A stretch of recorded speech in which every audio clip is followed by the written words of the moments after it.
Chapter 1. A Leaky Problem.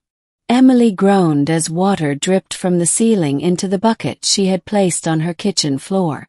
The plumber she had called last week had done a shoddy job, and now her apartment was turning into an indoor swimming pool. Frustrated, she grabbed her phone and searched for a new repair service. The first listing that popped up had glowing reviews. Quick fix repairs. Fast, reliable, and professional. Without hesitation, she booked an appointment for the same day. Little did she know, this simple call would change everything. Chapter 2. The Unexpected Arrival. When the doorbell rang that afternoon, Emily wasn't prepared for who stood on the other side. Tall, with tousled dark hair and a confident smile, the repairman, Liam Carter, looked more like a model than a handyman. His fitted work shirt did little to hide his toned arms, and his deep blue eyes made her stomach flip. Hi," Emily stammered, suddenly hyper-aware of her messy bun and old sweatpants. "You're from Quick Fix?" "Yep," he said, flashing her a grin. "Liam. You must be Emily." She nodded, stepping aside to let him in. As he walked past her, she caught a faint scent of cedar and soap. "Get a grip, he's just here to fix the leak." Chapter 3. More than just a fix. Liam worked efficiently, examining the pipes under the sink while Emily hovered nearby, trying not to stare. "So, what do you do when you're not dealing with plumbing disasters?"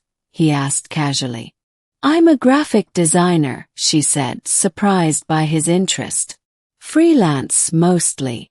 Creative. I like that." He glanced up, his gaze lingering just a second too long. Emily's cheeks warmed. Was he flirting? Or was she imagining things? After an hour, Liam stood, wiping his hands on a rag. "All fixed. No more indoor rain showers." "Thank you so much." Emily reached for her wallet, but he shook his head. "Company policy, payments online." "But..." He hesitated, then pulled out a business card.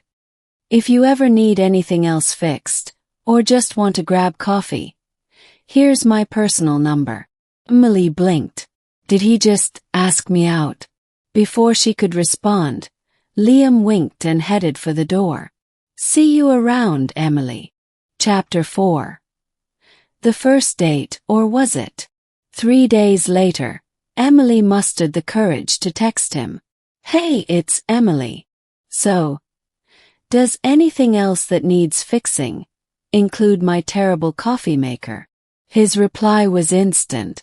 "Absolutely. But I know a great cafe if you'd rather skip the DIY disaster." They met at a cozy corner coffee shop, and to Emily's surprise, conversation flowed effortlessly. Liam wasn't just handsome.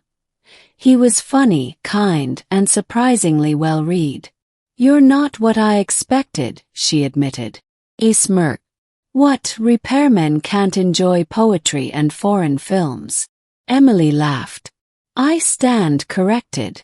By the end of the date, she was smitten. Chapter 5. Secrets Unraveled. Over the next few weeks, they grew closer. But something nagged at Emily.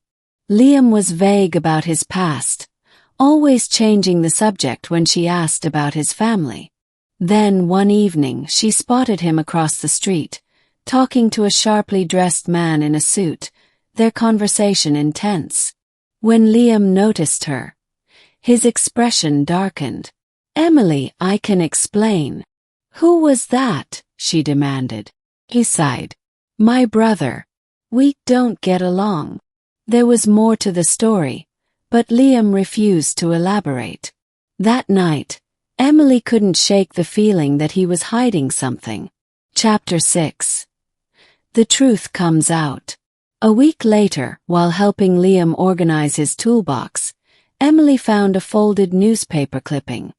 The headline made her blood run cold. "Carter heir vanishes. Millionaire son abandons family empire."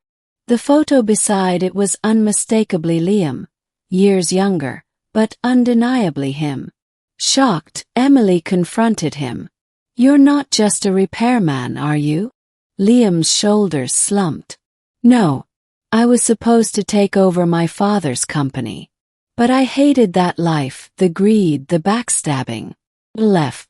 Changed my name. Started over." Emily's mind raced. "Why didn't you tell me?" "Because I didn't want you to see me as that person. I like who I am now. I was afraid you'd walk away." Chapter 7. A Choice to Make. Emily needed time to process. Liam wasn't just a charming handyman. He was a runaway millionaire with a complicated past. But as she thought about their time together, she realized it didn't matter. The man she'd fallen for was the one who fixed her sink, made her laugh, and looked at her like she was the only person in the world. The next morning she showed up at his doorstep. "I don't care about your past," she said firmly. "I care about you." Relief flooded Liam's eyes as he pulled her into a kiss. Epilogue. A new beginning. A year later, Liam still worked as a repairman. But now he also ran a non-profit helping underprivileged youth learn trades.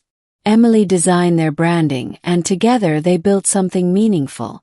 As for the Carter fortune, Liam donated most of it, keeping only enough to ensure a comfortable life. One evening, as they sat on their apartment's rooftop, Emily smiled. Who knew a leaky sink would lead to this? Liam chuckled, squeezing her hand. Best service call I ever got. And as the sun set, Emily knew this was only the beginning of their adventure.